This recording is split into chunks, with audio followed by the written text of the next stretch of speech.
Hey guys, so I had told you in a previous video that I wanted to explain to you guys what I mean when I say that we are having a survival day in special education. So for those of you who don't know, I work as a special education paraprofessional.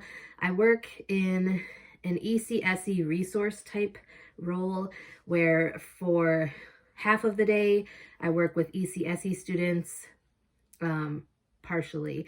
Right now I'm trying to focus more on my one-to-one students, but half of the day is ECSE. So like from 8 to 11, we have ECSE students, which are ages 3 to 5.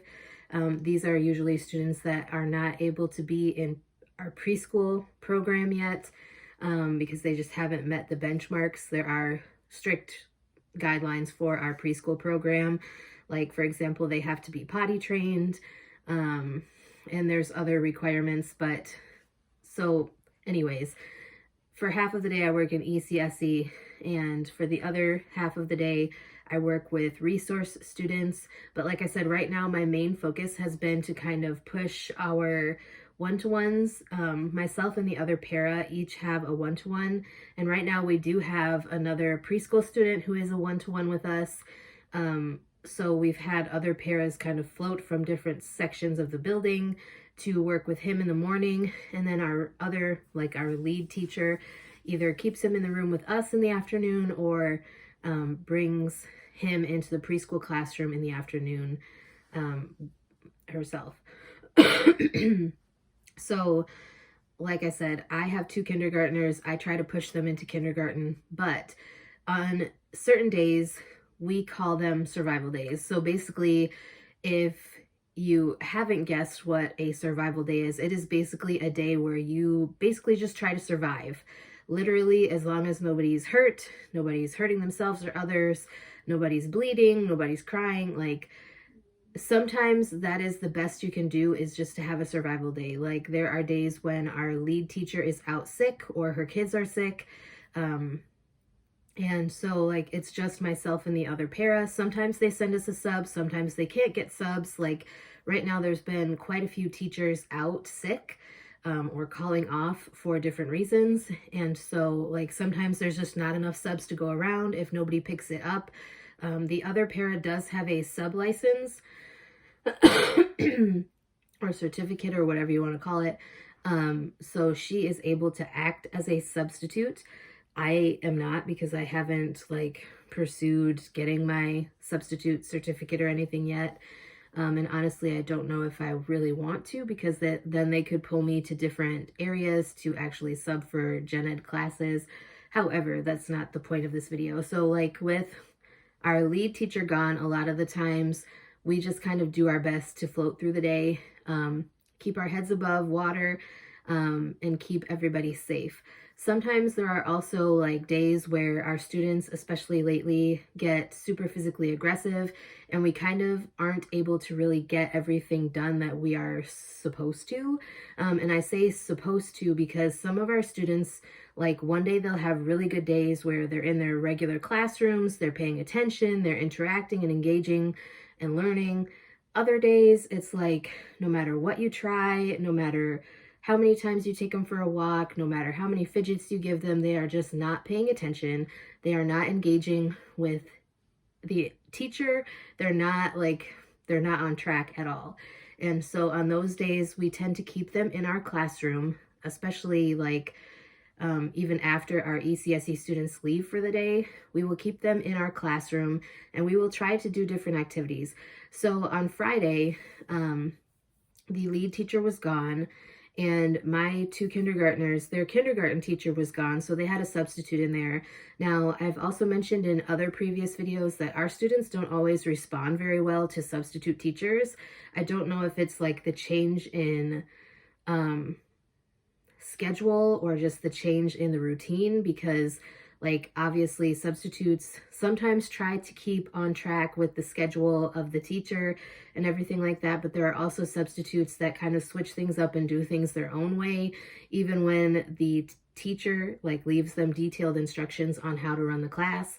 So like some of our students are really like, they need that regimented schedule, and any deviation from the regular schedule really throws them off. So like even when there's a substitute, I will try them in there because like I said, sometimes it works. Some days they're really good even with a sub. Other days, you know, they're able to be in there for like 5 minutes at a time. And I kind of hate bringing them in there for only 5 minutes at a time, but I take it as a win, even getting them there for 5 minutes at a time. So like on Friday, when their main teacher was gone, I kept them in the room. I worked on some scissor skills because our kindergartners don't really have the grip strength to hold the scissors correctly. And so like a lot of their assignments for like ELA centers lately have been like cutting and gluing. And so I have been having to do a lot of the cutting for them, and I let them do the gluing on their own. But like I'm trying to work with them on cutting skills, scissor skills, stuff like that. We do have like worksheets where they're supposed to cut like jagged lines or whatever, but honestly, they're not even really at that level yet. So what I had them do was I got construction paper and I just had them cut whatever they wanted to cut. And then from what they cut, I let them glue googly eyes on the paper, and they kind of made their own monsters, so to speak. Like it's just hard. And I did go through like the alphabet. I read them stories. We worked with Play-Doh because like even just to have them roll stuff out with Play-Doh kind of works on their motor skills and their hand strength. And so I thought that, you know, using Play-Doh could maybe help with some of their weakness issues as far as like grip strength and stuff. So we did that.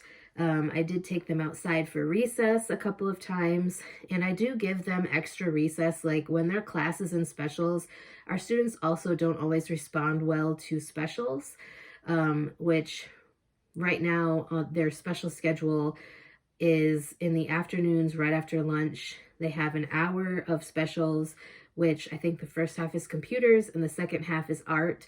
So for that hour, I usually bring them outside for like 45 minutes, and then I will come in and I will change them because both of my one-to-ones are not currently potty trained. And then at 2 o'clock, I bring them back to their kindergarten classroom, hopefully. But like I said, like with a survival day, it's just kind of trying to make it through the day with nobody getting hurt and, you know, doing the best that you can. There are a lot of activities that we are able to do in our classroom. As far as like blocks, like I said, Play-Doh, we have some kinetic sand and things like that. We have sensory boxes, we have alphabet magnets. Sometimes I let them write on the chalkboard. Like I'll have them write out the alphabet and stuff like that. And it just kind of depends on the day. I try not to always do the same activities, especially when it's a survival day or when I have them in the classroom, because I feel like they need kind of a change, and I don't always want to do the same things with them because I want them to learn different skills. So like sometimes I'll focus on letters, sometimes I'll focus on numbers, sometimes I'll focus on shapes, sometimes I'll focus on colors. It just kind of depends on the day. And sometimes I'll let them draw, sometimes I'll let them do free play, especially if it's been like a really physically aggressive day. It just kind of depends. So I hope that that helps you understand what a survival day is. I know I kind of got off track a little bit and talked about a few different things, but I hope that that helps you understand better. And yeah, with that being said, that is all I have for this video. I hope you guys are having a wonderful day, and I will talk to you again soon.